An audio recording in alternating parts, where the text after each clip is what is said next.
अस्सलाम वालेकुम वरहमतुल्लाहि वबरकातुहू। उम्मीद है तमाम भाई खैरियत से होंगे। ये वाली जो वीडियो है ये हमारे नए यूज़र के लिए है, जो सिटी मीडिया ग्रुप के नए यूज़र हैं वीपीएस के लिए। ये उनके लिए वीडियो है।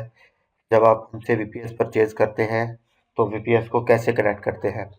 इसके लिए सिटी मीडिया ग्रुप की तरफ से आपको 3 चीज़ें मिलती हैं: आईपी एड्रेस, यूज़र नेम और पासवर्ड। तो उसके लिए आपको क्या करना होता है, जब ये तीनों चीज़ें आपको मिल जाएँ तो आपने विंडो के सर्च बार में जाना है, यहाँ पे लिखना है RE जब आप लिखेंगे तो आपके पास रिमोट डेस्कटॉप आ जाएगा।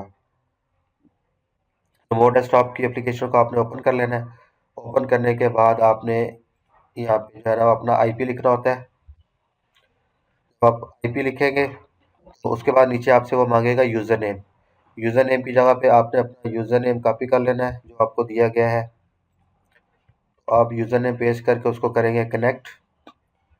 आप कनेक्ट करेंगे उसके बाद आपसे वो मांगेगा पासवर्ड।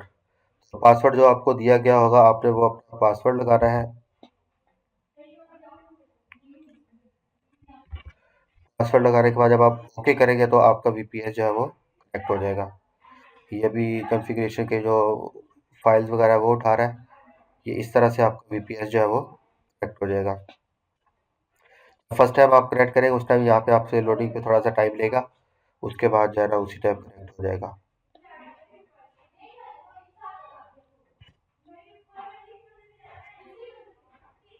ये इस तरह से आपका जो है वो वीपीएस आपका जो है वो कनेक्ट हो जाता है। ये तरीका कार है आपका वीपीएस कनेक्ट करने का।